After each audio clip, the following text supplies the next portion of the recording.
Is everybody excited that we've started practice? It's official practice because now you have the summer and the stuff before official practice starts. We started last Tuesday. We did 2-a-days on Tuesday and Wednesday, 6 a.m. and 3 p.m. Gave them a day off and then kind of got into a normal practice structure Friday, Saturday, and we're back at it here this week. So we're starting to trying to get it together. But like I said, we had the summer, we had the fall, so it's not like we're starting from scratch. But it's a great time of year because we're doing basketball every day, doing what we love to do. To this point, it is early, very early. So let's put that in perspective. I've been pretty pleased with their approach. There's some ability out there. There's some depth out there. And so there's some things to work with. But as you guys know, you know me well enough now, it's early. So to make any kind of broad statements about anything, it's too early to say that after just a couple practices. You want to go ahead and get the I don't know out of the way on the waiver process? Yeah, so I figured the question was coming, and I don't know if I'll have an answer that'll satisfy anybody, but we've submitted waivers to the NCAA on Aziz and Jamil's behalf. We're going to respect that process. I'm not going to say anything more about it. Honestly, out of respect to Aziz and Jamil's privacy. And, we respect the process. We're going through the process. We will, let everybody know when we know something. And we're supporting them through the process. And that's about all I think is appropriate to say at this point. Point guard, got two new guys kind of coming in for that spot. Where have Day and Jizzle kind of got themselves as we're getting into the nitty gritty in practice? Yeah, it's exciting in some ways, the point guard position, because we recruited two guys, and Day and everybody's gonna have to get used to Davion Thomas. He goes by Day, so we're gonna call him what his mom calls him. That's the way I've always done it. So his mom calls him Day, so we're gonna call him Day. But it's exciting because we really believed in both him and Jizzle in the recruiting process, and we got two guys that don't have experience in Division I college basketball. Certainly Day has some college experience in junior college, but that we believe in a great deal. So trying to get them up to speed, it's a fun challenge for me as a coach. So far, they have been incredibly hardworking and coachable. They're humble, but also confident. So are they where we need them to be today? No. I mean, they're not. They wouldn't tell you that they are, but they've done a nice job of doing their part in the summer and the fall stuff, and we're working on getting them up to speed every day because we know how important that position is in college basketball. It's certainly important to the way that we're trying to play. Do we have a ton of depth at point guard? No. That doesn't feel comfortable to say. I don't have to say that a lot of times as the head coach at Cincinnati. But the two guys we have there, we believe in a great deal. They have a lot of ability, and they embody the values of this program, and that part does feel good to say. And so I do think we'll get those guys up to speed. I just hope it's sooner rather than later. I guess the other thing about point guard is Simas Lukosius, has a lot of point guard qualities. Obviously, his size maybe dictates that he's more of a swing player, a forward player in his 2 years at Butler. But, guys, he's really good with the ball in his hands. He's really good in on-ball action. He's really good in the open floor with the ball in his hands. He creates offensively plays for others, which is one of the ways that I think about a lead guard. So he has some offensive qualities, even if he's maybe not the most conditioned with his size and his athleticism to guard point guards on the defensive end. But we do think he'll have some point guard responsibilities offensively along with Day and Jizzle. You lost some guys that could have come back. You replaced them with some pretty good guys. How excited are you, and maybe should the fans be, particularly if the two big guys get eligible?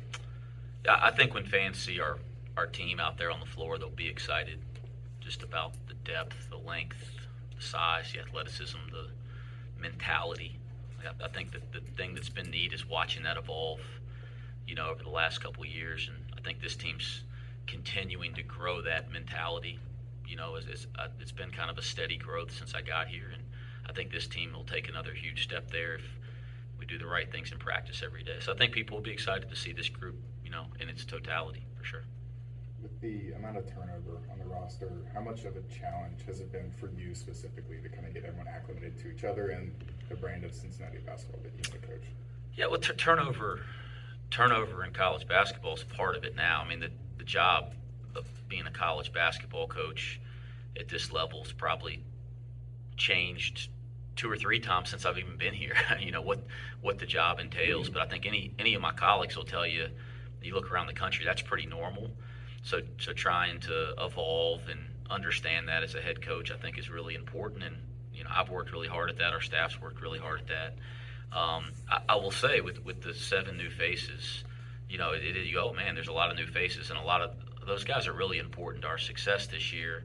But the one thing we do have is we have a really solid nucleus of returners that make it feel like it's not just a brand new team. Odie and Vic, and in particular, John Newman. I can keep kind of going down the list here, those 6 guys, but those guys bring that continuity and that older leadership to a group, so it doesn't feel like you're just trying to work with a new team completely.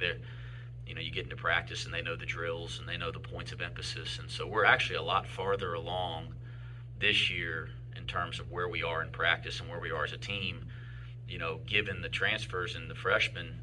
But I think that's more because of the guys that are returning. So we do have some good continuity, even though we have some new faces as well.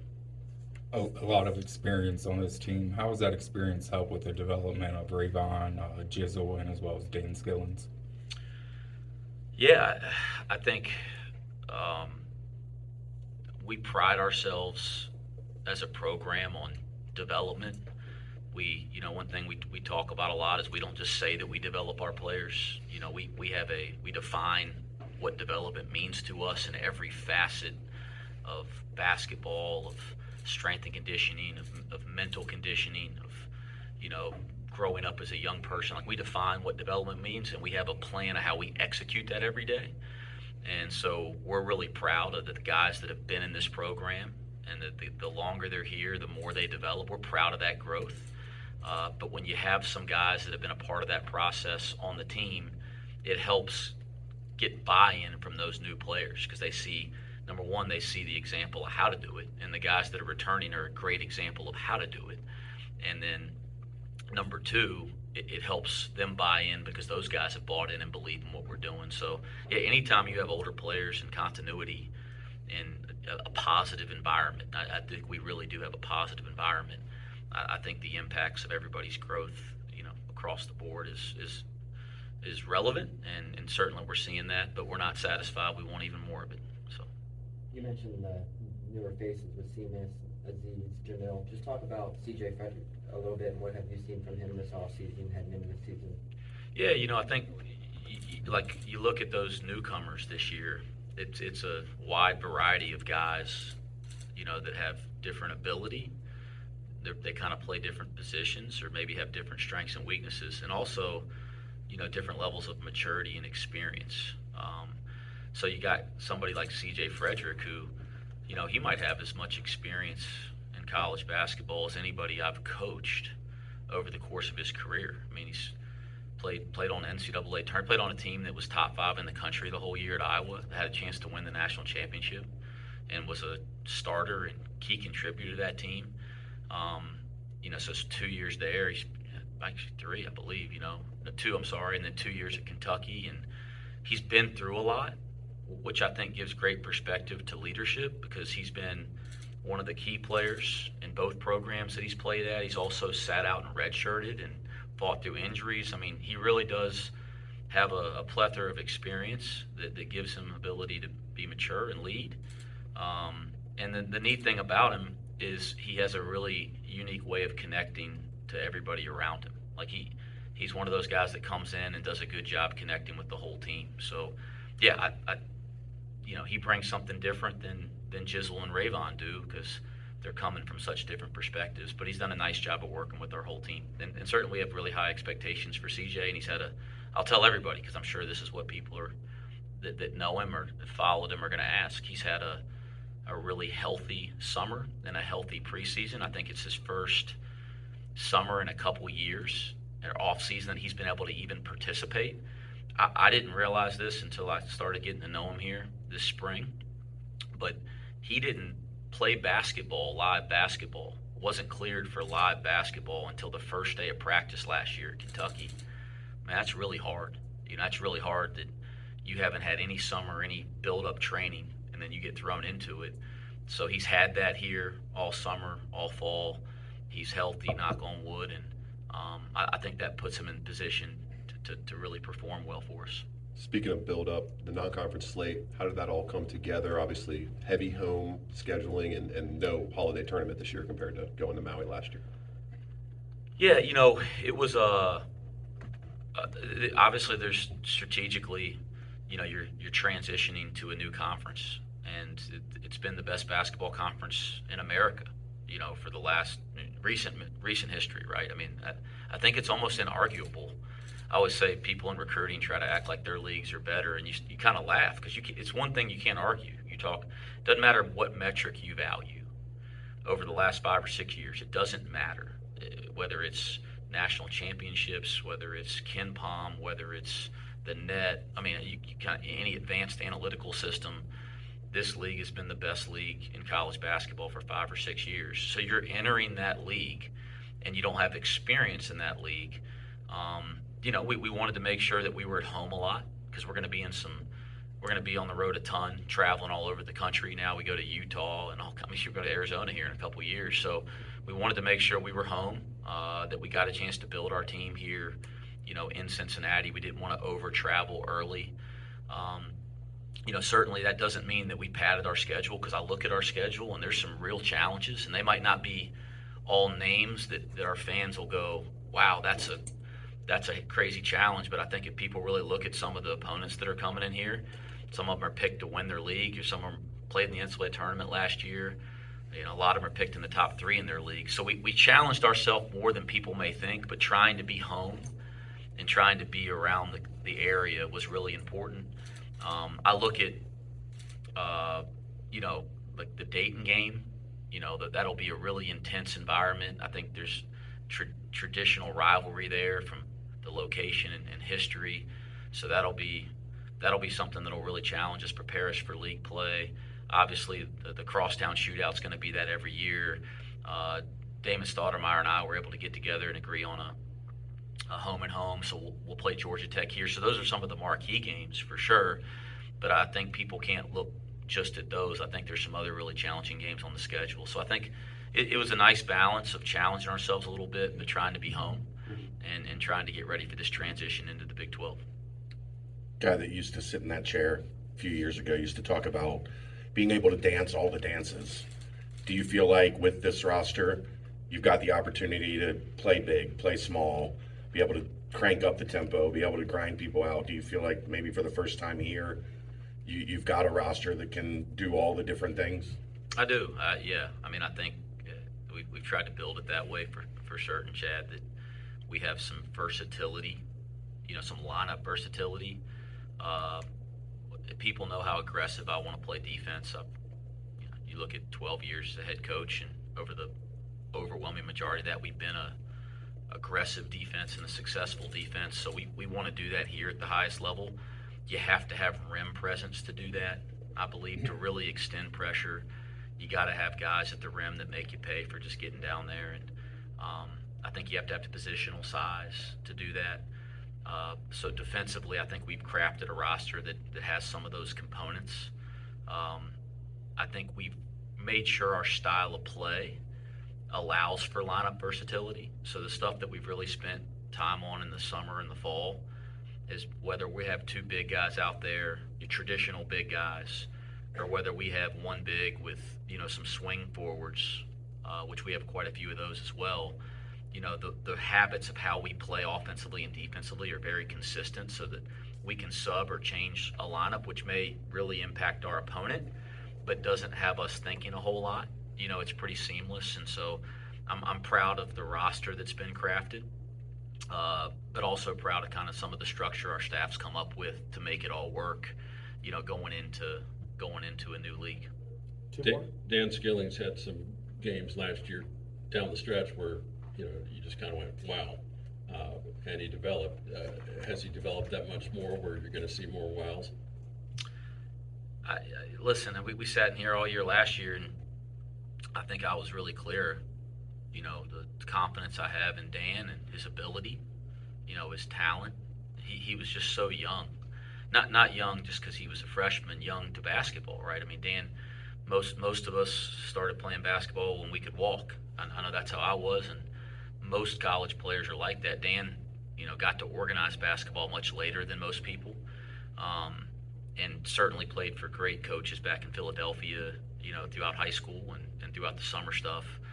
But there's things because of his young nature to basketball that just weren't there as a freshman, and we spent a lot of time trying to get him up to speed.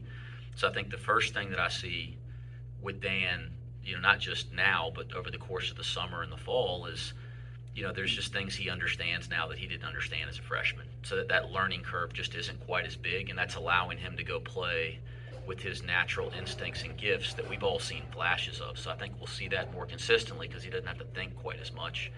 And then the other thing, I think he's worked really hard. I mean, he's worked hard on his body. He's worked really hard on his skill set in his game. And so you can see that kind of improvement.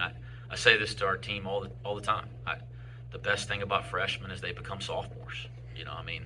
And I tell freshmen, you don't have to wait until your sophomore year to become a sophomore. I keep telling Jizzle every day and Rayvon, you guys can be sophomores today if you'd like. We don't have to wait until this time next year. But Dan's kind of gone through that process this offseason of going from a freshman to what I'd call a sophomore, meaning a seasoned college player. And, I expect us to see good results over the course of the year there. Last one. You talked before about Jameel Reynolds, trying to get him in shape and being in the process of using his abilities on both sides of the floor on every possession. Have you seen that process kind of go forward, and how has he expanded his skill set in that area? I'll tell you what, guys, I've been really, really impressed